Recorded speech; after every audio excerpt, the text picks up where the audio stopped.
Hey guys, welcome back to the channel. We appreciate you being here. This is the Asian Info Channel 1, and today we actually have some info for you. We're going to talk about budgets. 3 different kinds of budgets, 3 different places of budgets. America, Philippines, and Thailand. And the only reason we're going to touch on America is just the vast differences of the budget there and the budget here in Asia. So let's get right into it. First off, back in America, I lived in the Midwest. I didn't live in an expensive, huge town. I lived in the heartland. And I'm just so amazed at how expensive it was to even live there. My rent, I had a house. I had a mortgage in the Midwest. I had a 3-bedroom Cape Cod house. I loved it. Small yard, small front, small back, detached garage. And I was paying, by the time I sold it, I was paying with mortgage and insurances about $1,200 for my mortgage.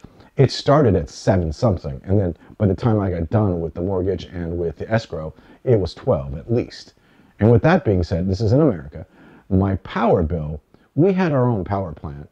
So I guess we did buy power off the other grid. And what that means to you, it means the same thing everywhere. That if your power company is buying power because they don't have enough, your power is always going to be more expensive. So my power bill in the Midwest was anywhere between $200 to $350 a month, regularly. So, before you even get out of the gate, you're looking at, $1,400 to $1,500 just for the roof above your head and your power. Now, let's be honest. If it's cold, you have to have heat. If it's hot, you gotta have cold.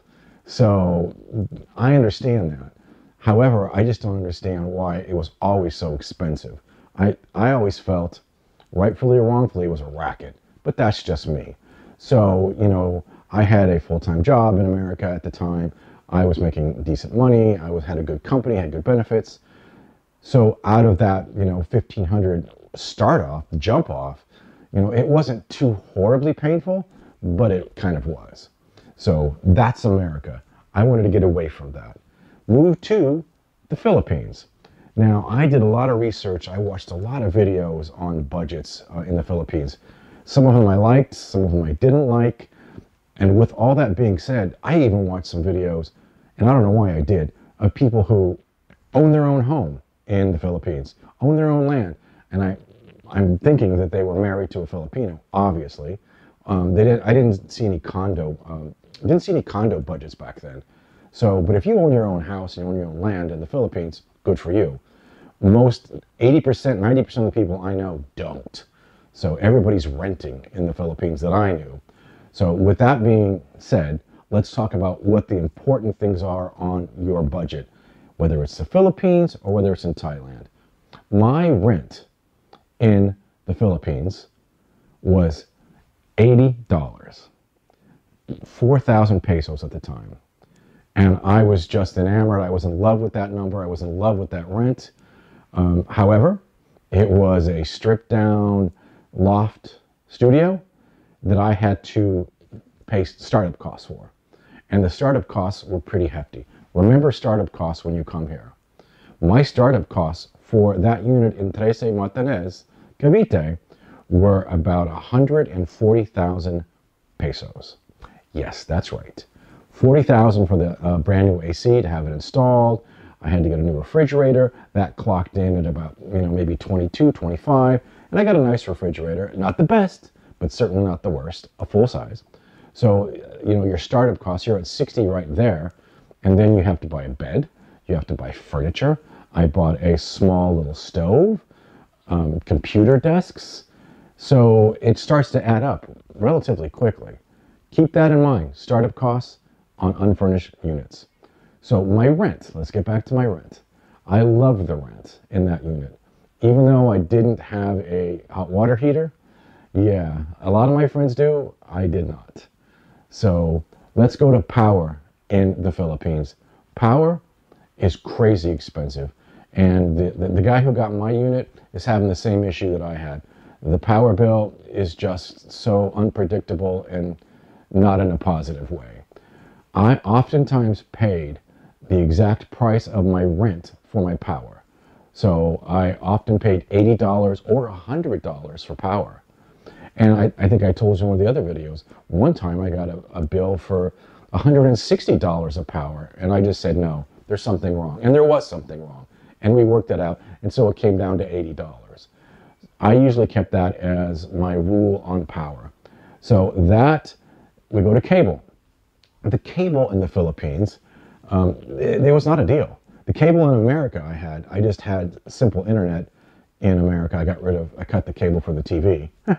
And it still was $60.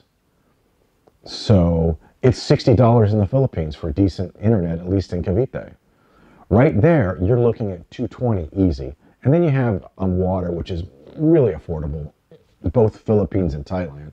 So I'm still going to keep the rent in the Philippines $220.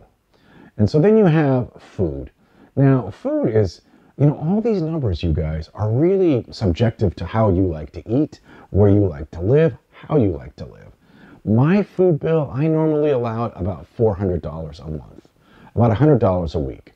Now, that being said, I included eating out. So maybe $75, $60 on groceries a week, and then the rest, $40 on eating out. That's how I worked it in the Philippines. Now, I didn't eat out nearly as much in the Philippines as I do here. And I'll tell you why in a minute. So let's just say $400 there. And then we go to healthcare. Steve Hart, one of the reasons I liked his channel, and one of the reasons I'm here is because I believed his messages to be sound. And you have to have healthcare. I, in the Philippines, had healthcare in two places. I had healthcare in America, and I had healthcare in the Philippines. So my healthcare costs a month were about $110 for both of them. And that has changed, so it's not significantly higher now, but we'll get into that. So my healthcare in the Philippines was $110.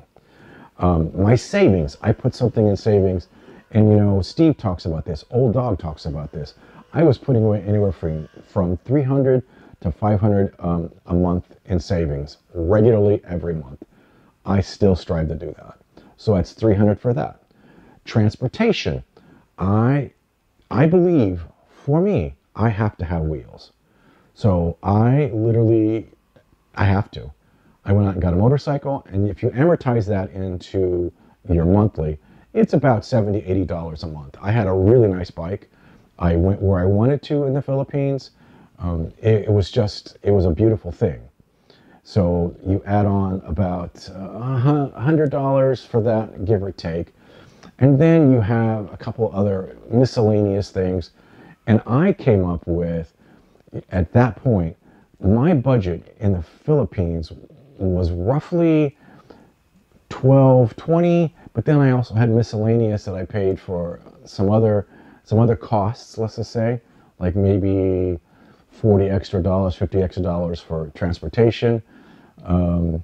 So with that being said, I think that I was probably around $1,400 in the Philippines, which wasn't bad. And I was still putting more away in savings, and I was traveling a lot too. So you include that.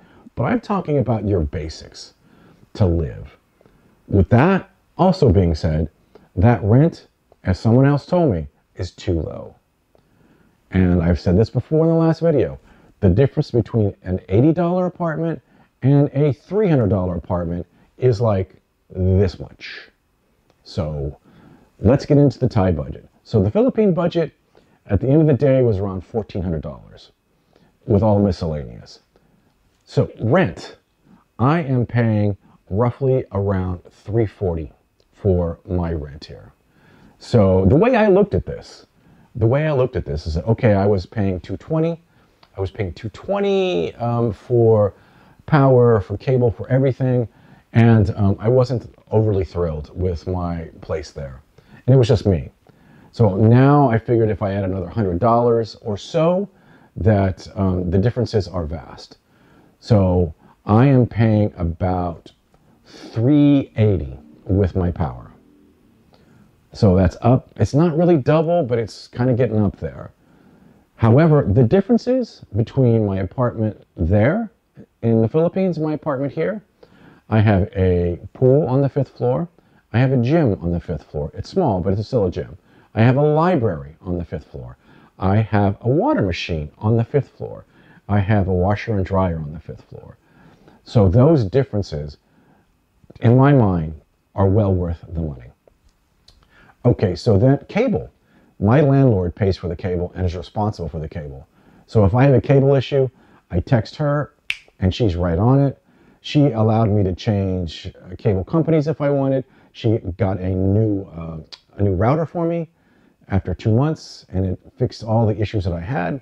So with everything on the apartment, it's roughly around $380, roughly. Then I discovered that food, I can keep it about the same. So I do about $60 at the grocery store, and that's buying American food. Occasionally. I mean, I buy some of the carbs that I couldn't get in Cavite in the Philippines. I buy a lasagna, and so what I do is, and I have almost a salad a day, and that's about maybe $2 a day that I pay for salad, and it has chicken, and it's the best $2 I spend. I'm here to tell you, and it's literally it's probably under $2. Anyway, so $380, that includes power, and includes internet, $400 for food, that includes really shopping from 3 different places. I shop at a big grocery store, I shop at a market. I love the markets here, and I have 5 at my disposal. I have 2 within walking distance, and I didn't really click with the market in the Philippines. I just didn't. The markets here, I love them. They have all these different things. They have tofu. They have all these different foods. I just like it. I just like it here. So it's about the same amount of money. It's $400. With that being said, my health care here, I haven't quite settled it. It's probably going to be at least $200. Right now I'm paying $110 for back in America. And I feel that it's necessary to have that. And then you go to savings. I try to do the same savings here that I did in the Philippines. And that's my plan. My bike here, right now I'm renting, and I have been renting for a while, and I think it's the best way to go. You're going to meet my rental agent. I just love her. She's just so attentive. If I had to put a battery in it, she put the battery in it. I had a flat tire, she fixed it. And the flat tire was probably I did it somewhere I rode. So she took care of the first one. So the bike monthly is about $100. I'm buying a new bike, and so I'm still going to keep it at $100 because I'm going to be making payments on it. Brand new from the dealership, it's going to be quite the deal. So all in all, I'm probably at around, I did the math, I'm probably off of the basic budget, I'm about $1,300. So I'm about $80 higher right now in Thailand than I am in the Philippines. So can you live in Philippines or Thailand for $1,500? I believe you can. Can you, is it better at $1,700, at $2,000? Oh, absolutely. I know guys that are up in the $4,000 or $5,000 a month range, and some of them, and I mean no disrespect to anybody, some of them can't give away their money fast enough. I don't have that issue. I'm just saying that all this budget talk, it really depends on how you want to live. The upgrade in the apartment, I'm so much happier with it. And one of our subscribers called me on that and said, you're a cheap Charlie if you think that you're going to be happy at an $80 a month apartment. And he was correct. And I say the same thing to you. It all depends on what you want. Now, if you go to Bangkok or Manila in particular, I mean, I saw rents that were $800, $900. And so, I was paying $650 in my apartment when I left the Midwest. And that was 2 bedrooms. But of course it was, it was cold and it wasn't the best of neighborhoods, but it wasn't the worst. The point being on all of this budget talk is how do you want to live? I don't want to have to worry. I mean, I eat out all the time. I'm going to eat out after I finish this. And I'm going to go have a clean chicken, small order fries and a small salad, and it's going to be about $1.80. I'll add water, and it's going to be about $2. So it's really hard to even buy food and bring it home when you can go out and eat beautiful fresh food for $2 a meal. So with that being said, I hope that I'm going to actually be posting these numbers up here. I hope that these budgets helped you. Let me know what you think. This is Rich in Thailand. Thanks a lot.